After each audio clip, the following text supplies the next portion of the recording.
Welcome everyone to another one of my recording vlogs. This is, I believe, number 6. Oh shit. I believe it's recording vlog number 6. Anyway, I actually have an idea in my head for a track. Now, I'm thinking about combining about this being kind of hip-hop / trap, but also adding cinematic elements to the mix, like stuff from Damage, using some string and orchestration libraries. Blank slate here, right? And I already started with adding the instruments I want here. So the first one is a pad synth by Reaktor called, what is this thing called? It's called Soft Pad. Oh, what a creative name. But here's what it sounds like by itself. Very organ-esque. It's just very cathedral.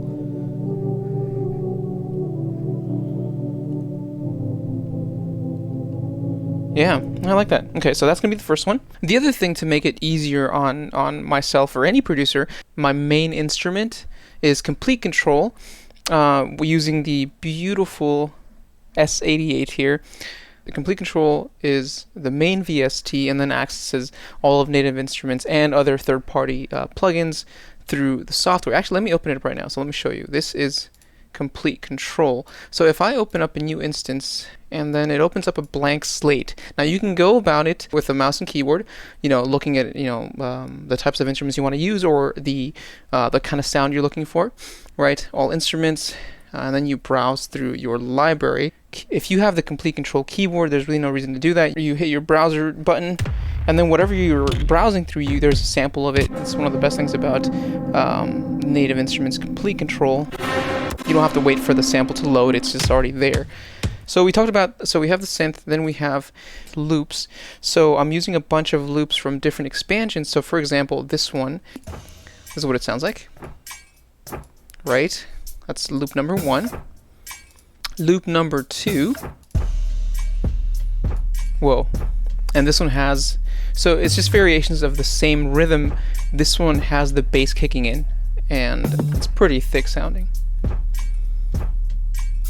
And loop number 3 is this one. Same rhythm, just a little bit more percussion in the background, right? Okay. This lead loop I'm using is actually the most recognizable one, I believe. This is what it sounds like. Some whiskey. Sorry, it's bourbon. Such a great little lead. Okay. Here's another lead.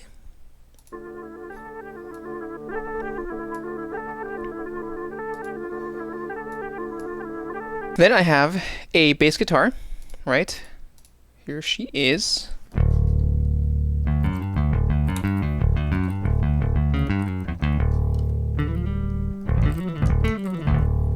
Right. Damage percussion, right? I'm going to be using different sections of this, so I might be using kick, some hard hits, some tambourine sounds, and then some very high effects, right? And the last percussion loop I have is this one called Grave.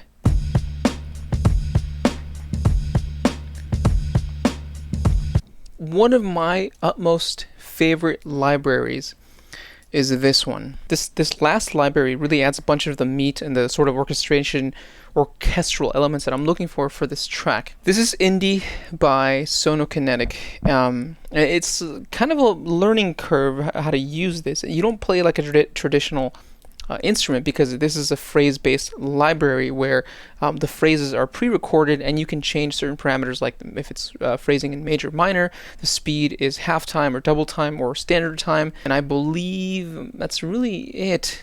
Other dynamics you can change are like how wide or intimate you want the instruments to sound like, which is a really cool feature when you're mixing it as part of your orchestration. Anyway, this is a sample of some of the phrases that I've loaded. It might not be easy to see with the lighting that I have. You have a section here that is orange, and that orange section is, or each of these phrases that have been loaded up by Sonokinetic, right? And then this section, you play your chords, right? So if I want to play, so for example, right now I have a chord in D minor, right? You can't hear anything, but if you look at the software or the instrument itself, you can see down here that the times or the key signature is changing. So if I play a D major or a C minor, right? They're both the same in this instrument. You can see it here, and then as I move up the chords, you can see the chord changing. So for example, I'm going to play D major or C minor, and then play this phrase.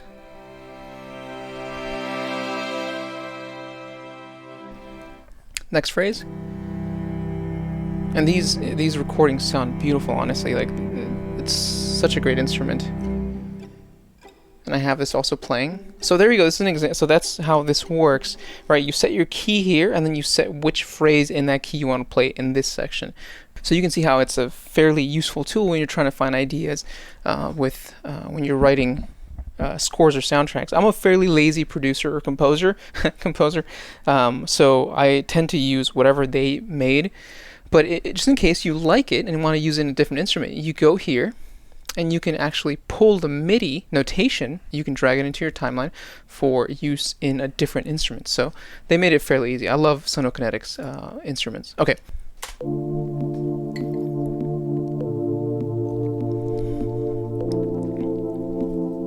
I love this. I love the sound of that.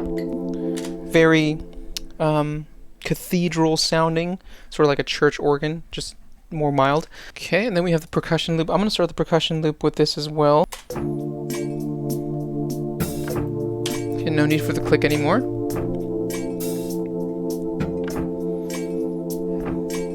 I really like the sound of that. It's the right direction. It's the right direction.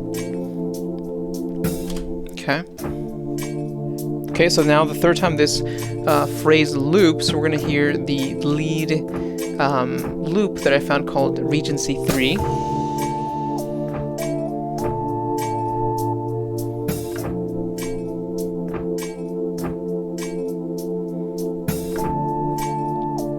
Four, 2, 3, 4. If it's not obvious already. Lead loop number 2 called Freddy 1.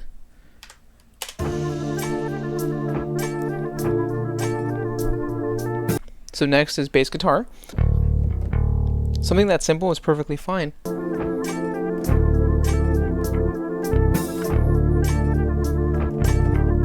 Yep, exactly like that.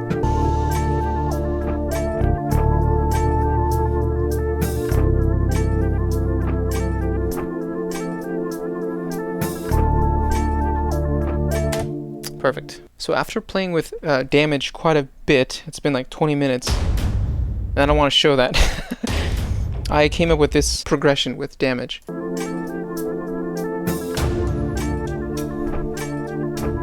Damage is kicking in. You can hear that hard hit at the beginning, and also some of those sort of pencil clicks in the background.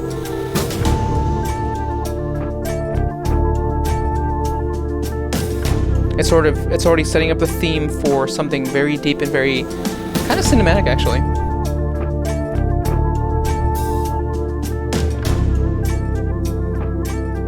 Fantastic. Okay, next we have the last percussion loop.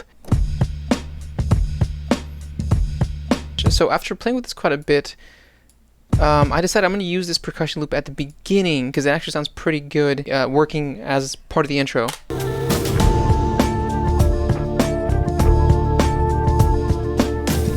Yeah, that's the sound right there.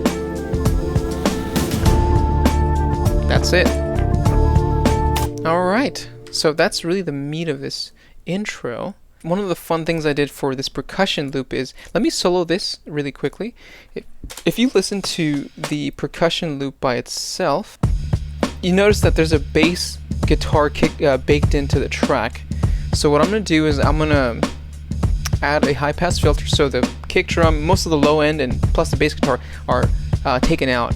So in this next section here, you can see that the automations hit the high-pass filter at about 500 Hertz. It's kind of high, but you know, it works. Okay, now that we have most of this developed, I set up ND to start a few phrases where the high-pass filter for the kick drum or for the percussion loop starts. And you guys can see it right there.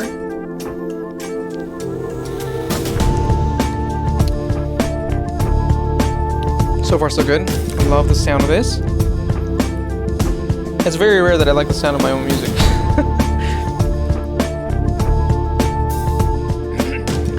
open up ND. It's going to start. C major, D minor.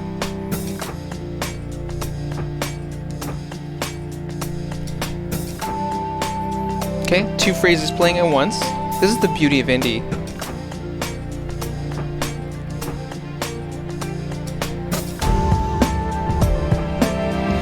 God, I love those swells. They sound so good.